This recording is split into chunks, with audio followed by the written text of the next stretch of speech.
Tune in for a tale, Digital words that splendor. set sail. Literature illuminated. All right, let's take a little trip back in time, shall we? Today we're digging into a really fascinating series of children's books that literally shaped how an entire generation saw the world. I mean, think about it for a second. Before we could just pull up a video of anywhere on Earth, how did kids learn about other countries? For a lot of us, it was probably through books, or maybe a show on TV. Well, 100 years ago, for millions of kids, the answer was they had a cousin there. So, here's what we're going to dive into. First, we'll look at the little cousin phenomenon itself. Then we'll break down the secret formula that made these books a massive hit.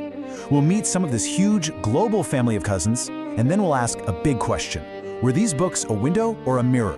And finally, we'll talk about why these old books still really matter today. All right, let's start at the beginning. What exactly was this whole little cousin thing? You can think of the Little Cousin series as basically the YouTube travel vlog of its day. Seriously, it was this incredibly popular collection of books that gave American kids a personal, story-driven look into the lives of other kids all over the world. It was their first real glimpse of different foods, traditions, and daily routines, all without ever leaving home. So what was this secret sauce? How did they manage to publish so many of these books covering so many different countries? Well, it all came down to a surprisingly simple, almost cookie-cutter formula. See, every single book had the same basic recipe. You meet a young kid, you follow them on their daily adventures, and woven into that story are all these cool details about their local customs, the environment around them, and of course, a lot of stuff about family and friendship.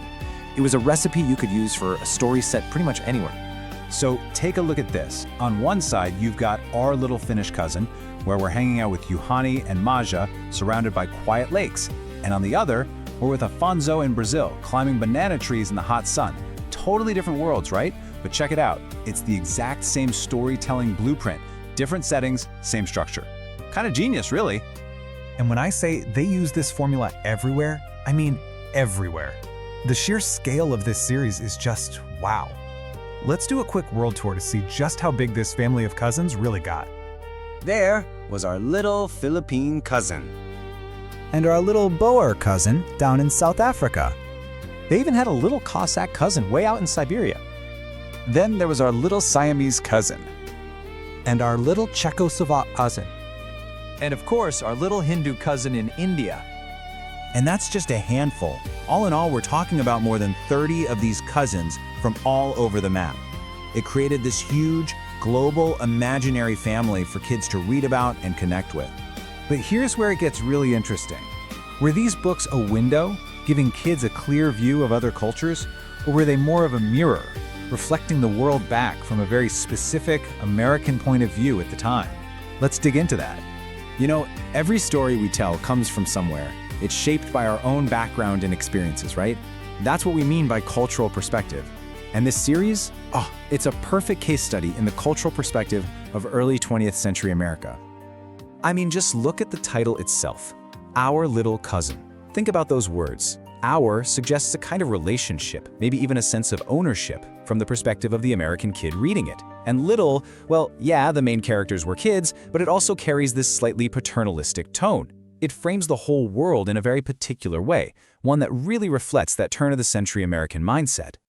But, and this is important, these stories weren't always just simple, happy-go-lucky tales. They often touched on some really complex stuff. The story in Cuba is set right in the middle of their fight for independence. In Czechoslovakia, the characters are living under political oppression. The South Africa book hints at recent wars.